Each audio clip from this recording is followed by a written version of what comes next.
네, 저희 JTBC는 일상으로 들어온 전동 킥보드 문제를 꾸준히 보도해드리고 있습니다.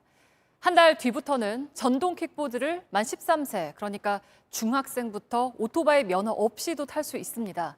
시민들은 불안합니다. 전 아기 키우는 엄마 입장으로서 네.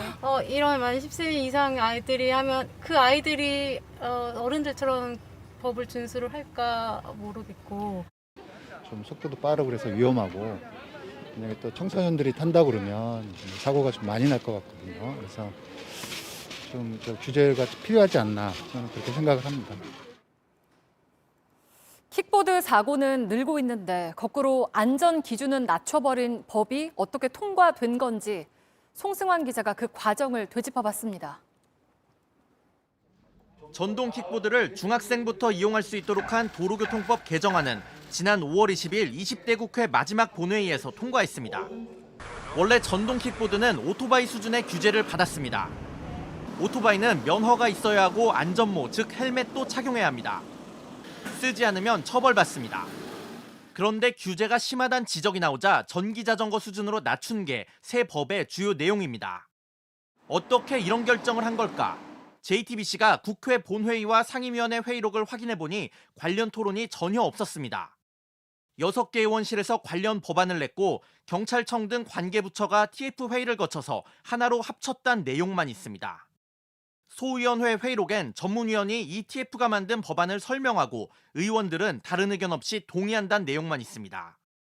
이때 참여한 전문가를 찾아 물어봤습니다.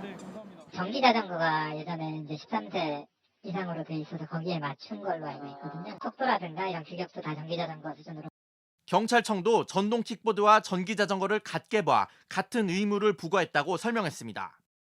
만 13세 이상 무면허, 안전모를 쓰지 않아도 처벌하지 않는 등 논란이 되는 규정들은 모두 전기자전거 관련 법을 그대로 따온 겁니다. 전문가들은 전동 킥보드와 전기자전거를 같게 본 것을 문제의 출발로 봤습니다. 전동 킥보드가 자전거보다 바퀴가 작잖아요. 타는 방법도 서서 타다 보니까 무게중심이 높아가지고 전동 킥보드는 작은 돌멩이 하나에도 좀 흔들릴 수도 있고 네. 좌우로 넘어질 수도 있잖아요. 더 위험한 수단으로 평가가 되는데 더 편하게 다녀야 된다? 자전거 도로로 달리라고 규정한 것 역시 현실을 반영하지 못했다고 지적합니다. 기존의 자전거도 제대로 못 다니는데 여기에 또 전동 킥보드도 같이 다녀야 된다라고 봤을 때 과연 가능할까? 새로운 어떤 교통수단이 왔고 이게 실제로 굉장히 위험한 요소가 있으면 시공간에 대한 어떤 분석, 그다음에 그런 그 이용 공간에 대한 인프라에 대한 개선 이런 거 없이 그냥 법만 먼저 가버린. JTBC 송승환입니다.